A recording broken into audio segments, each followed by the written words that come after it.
Salve, salve, rapaziada. WASP aqui.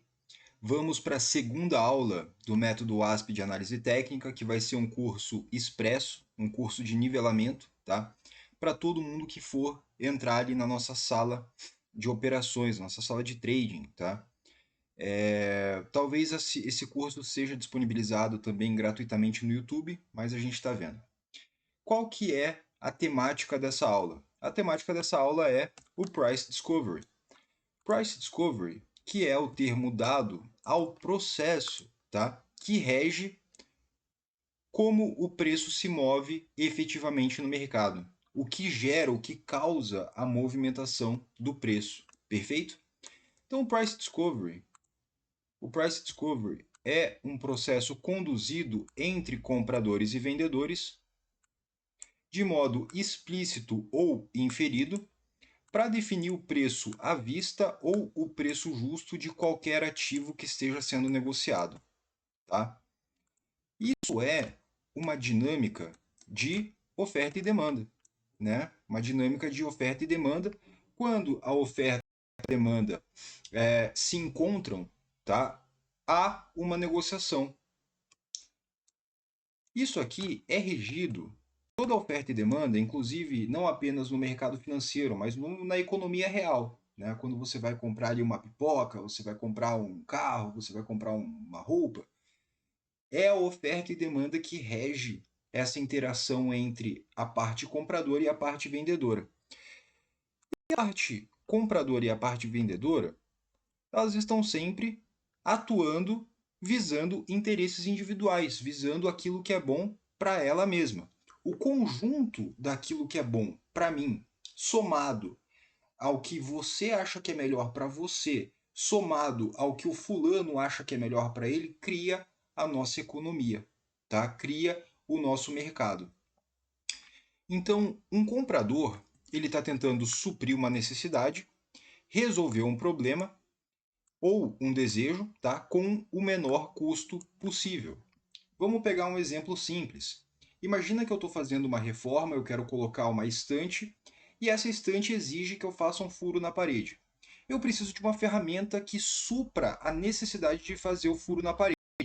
E aí eu vou lá e encontro uma furadeira que custa R$ 100. E eu encontro uma outra furadeira que custa R$ 2.000. Ambas suprem a minha necessidade. Visto isso, o que vai acontecer? Eu vou escolher a que tem o menor custo. Eu vou escolher a furadeira de R$ 100 e não a de R$ 2.000.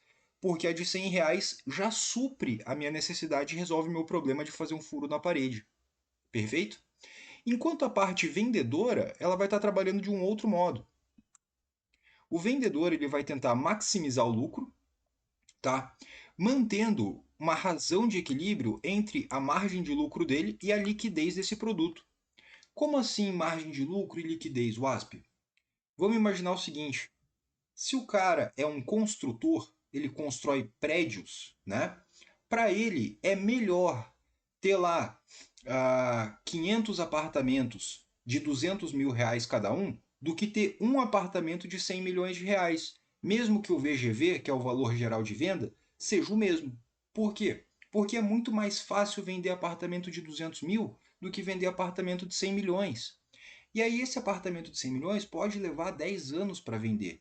Enquanto o apartamento de 200 mil, todo dia está pingando. Todo dia alguém está fazendo uma venda ali para você. Né? E esse cara ele consegue equilibrar a margem de lucro dele com a liquidez dessa operação, para sempre estar entrando dinheiro. Tá? Então, essa questão da oferta e demanda, ela responde a interesses individuais. Entendendo isso, como que a gente vai aplicar isso no mercado? No mercado, a gente tem basicamente quatro classes de agentes. Quatro classes de agentes, tá?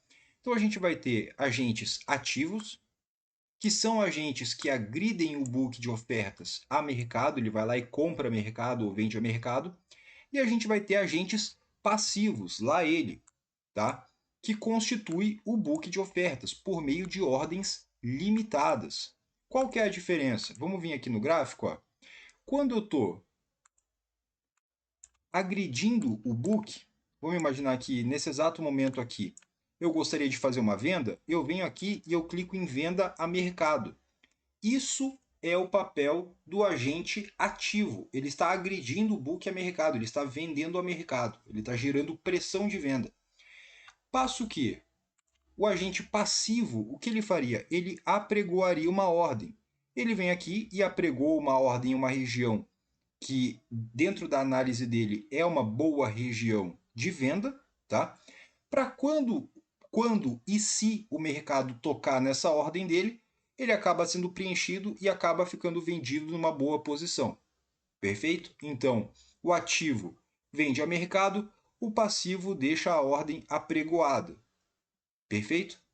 Cabe salientar o seguinte: o ASP, se eu vendo com ordem stop é quando eu coloco uma venda abaixo do preço atual, quando eu acredito que o mercado vai cair, ou eu coloco uma ordem de compra apregoada, tá? Acima do preço atual, quando eu acredito que o mercado vai subir. Ordens stop, elas são triggeradas como se fossem a mercado, beleza? Então conta como agressão também, perfeito? Então a gente tem agentes ativos e agentes passivos.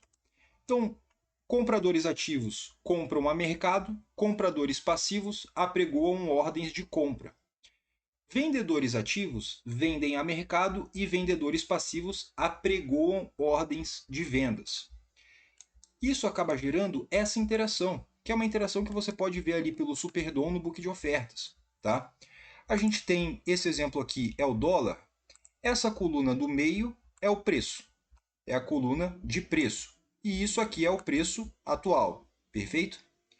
A coluna da esquerda é a coluna de compras. São ordens de compra apregoadas em níveis mais baixos do que o preço atual. E a coluna da direita é a coluna de venda, tá? Onde você tem ordens de venda apregoadas acima do nível atual. E como que o mercado vai se mover? Observa que no nível de preço atual a gente tem 145 contratos apregoados na venda. Isso aqui no 54,5. No 54, perfeito? Para que o mercado se mova do 54,5 para o 55 bola, ou seja, ele suba meio ponto, é preciso que haja uma agressão de minimamente 146 contratos, porque daí vai consumir esses 145 que estão apregoados aqui e ele vai para o próximo patamar de preço. Tá? Para que ele passe desse 55 bola e consiga subir para o 55,5, ele vai ter que ter uma agressão de minimamente 581 contratos, de modo que agora ele consome os contratos desse nível e ele vai para o próximo patamar de preço. E na venda? Na venda é exatamente a mesma coisa. Na venda aqui, ó, o mercado está no 54,5. Para que ele caia para o 54 bola, para que o mercado caia para o 54 bola, deve haver uma agressão vendedora de minimamente 368 contratos, para consumir os contratos desse patamar atual e ele descer para o próximo patamar, que no caso vai ser o 53 bola. Aqui, perfeito? E aí esses dois processos acontecem simultaneamente. Tem compradores agredindo, tem vendedores agredindo. Existe também uma reposição nesses níveis, porque a cada milissegundo está sendo colocado mais contratos nesses níveis aqui. Ó. Mais gente está posicionando vendas nesses níveis e compras nesses níveis aqui. Né? Então fica o tempo todo agredindo e sendo absorvido, agredindo e sendo absorvido. O saldo entre aquilo que foi agredido na venda, aquilo que foi agredido na compra, quanto que tinha de liquidez passiva aqui na venda e quanto que tinha de liquidez passiva na compra, o saldo disso, quando positivo, faz o mercado subir. O saldo disso, quando negativo, faz o mercado cair. Perfeito? Então, o saldo dessa interação é o preço de tela do ativo, que é o consenso entre os participantes de mercado naquele momento. É o consenso entre os participantes de mercado naquele momento.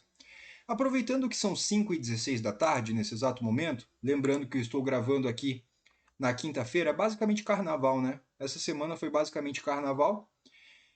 Não estou operando hoje, tá? Tirei esses dias aqui para fazer a gravação desse curso. Mas aproveitando que o pregão ele está aberto, vamos dar uma olhada nesse processo acontecendo aqui em tempo real. Se eu venho em ferramentas e eu seleciono o livro de ofertas, aqui eu tenho o Superdom. O Superdom é exatamente aquela tela que eu havia mostrado para vocês. E aqui a gente consegue acompanhar todo aquele processo que eu citei. Ó. Ele vem agredindo e aqui ele vai consumindo. Ó. Ele vai consumindo e também vai havendo reposição. Isso tudo é muito, muito rápido, tá? Acontece muito, muito rápido e cada participante do mercado está defendendo o seu próprio interesse. Ou seja, é um cenário tão demasiadamente complexo e tão demasiadamente caótico que a gente jamais pode chegar numa resposta precisa sobre até onde o mercado vai. Né? É impossível que a gente olhe e fale, poxa, o índice ele vai parar no 191.545 ao invés de parar no 191.550. Não tem como você ter esse grau de precisão, não existe uma resposta certa. Justamente porque há muitas intenções interagindo entre si. Todas essas intenções visam o quê? O que é melhor individualmente para elas. Né? E o saldo, o consenso dessas interações cria o mercado e a movimentação do mercado como a gente conhece. Perfeito? Então, rapaziada, é assim que o mercado se move. É isso que gera a movimentação do preço. Um bom exemplo disso aqui, ó, que a gente consegue ver com muita facilidade, é o rompimento. Tá? O que acontece aqui no rompimento? Quando a gente observa um rompimento acontecendo, aqui você teve o rompimento dessa correção de aspecto lateral, isso aqui é uma correção, de fato, não é uma pausa, de aspecto lateral, tá? As diferentes escolas, rapaziada, elas costumam ter essa característica, elas tratam a mesma coisa por nomenclaturas diferentes, tá bom? Quem estuda price action chamaria isso aqui de M2S, né, que seria um movimento de moving averages to sell, que é quando o mercado vem aqui e faz basicamente um topinho duplo nas médias, tá? Quem estuda, por exemplo, ondas de Elliott, chamaria isso aqui de uma plana regular, né, de uma regular flat. Seria basicamente onda A, onda B que vem abaixo da A, onda C que falha aqui a onda A. Tá? Mas ele teve uma continuidade. O nome que você se refere a isso aqui é irrelevante, contanto que você entenda o conceito. Tá? Você pode muito bem chamar isso aqui de correção em lateralidade, que é como eu chamo, como você vai aprender aqui. Você pode chamar isso aqui de M2S, você pode sim chamar isso aqui de regular flat, você pode chamar de plana regular, se você quiser chamar de Gerson, chama de Gerson, pô. Chama de Gerson, chama de sei lá, Pikachu, né? Chama do que você quiser, o nome é irrelevante, contanto que você entenda o que é a coisa. Tranquilo? Se o importante não é saber que o nome do abismo é abismo. O importante é saber que você não pode pular dele. Tranquilo? Então aqui você teve ó, um rompimento. Você tem um rompimento perfeito e a gente consegue observar pela movimentação dos candles, a gente vai ter aula de candles adiante, vocês vão perceber que quando vocês tiverem esse conhecimento, isso que eu estou dizendo aqui para vocês vai ficar flagrante. A gente tem comportamento aqui dos candles mostrando para a gente o que? Ó? Que após esse rompimento, esta região está sendo utilizada para vender mais e não para realizar lucro. Então, por price discovery, o que aconteceu? A pressão vendedora que estava agredindo o book não apenas foi tão grande para passar desse nível aqui, do nível que era o suporte anterior, como essa pressão aumentou depois que passou do suporte anterior. Isso é um rompimento. Né? E aí a gente teve rompimento, teve follow-through forte e o mercado desenvolveu. Passo aqui em outro cenário. Se você observa esse cenário aqui, por exemplo, você tinha um mercado de aspecto lateral. Quando o mercado vem buscar aqui abaixo do fundo, tá? Ele está tentando desenvolver para baixo. O que aconteceu foi que aquela liquidez passiva, né, que havia aqui embaixo, quando eu falo liquidez passiva, rapaziada, eu estou me referindo à liquidez do book, quantas ordens tinha ali. Eu não uso o mesmo conceito de liquidez que a galera do SMC, a galera do ICT. Tranquilo? Respeito. Não, eu não gosto muito, tá? Eu não gosto muito, mas eu respeito. Não existe uma escola melhor, não existe uma escola pior. Existem operador melhor e operador pior, tranquilo? Então, a liquidez que estava ali no book, vamos imaginar que nessa região aqui a gente tinha pregoado 200 contratos, 300 contratos, 500 contratos, não houve agressão suficiente para romper essa região. E aí o mercado mostra isso para a gente por conta dos dados aqui dos candles, né? Candles são dados, vocês vão aprender isso. Candles são dados, é uma série temporal de dados. Ele começa a deixar o quê? Sombras, sinais de fraqueza, tá? Ele mostra isso para a gente, porque essa região aqui ela não está sendo utilizada para vender mais. Ela está sendo utilizada para realizar lucro de quem vendeu aqui em cima. Perfeito? Então, entendendo o processo de price discovery e unindo isso com outros conhecimentos, por exemplo, a leitura de barras, leitura de candles, você consegue ter um entendimento melhor da movimentação do mercado. Perfeito? Rapaziada, essa foi a nossa aula de price discovery, tá? Para a gente entender como que o mercado realmente se mexe, qual que é o mecanismo que acontece para que o mercado se desloque, tranquilo? E a gente se vê na próxima aula.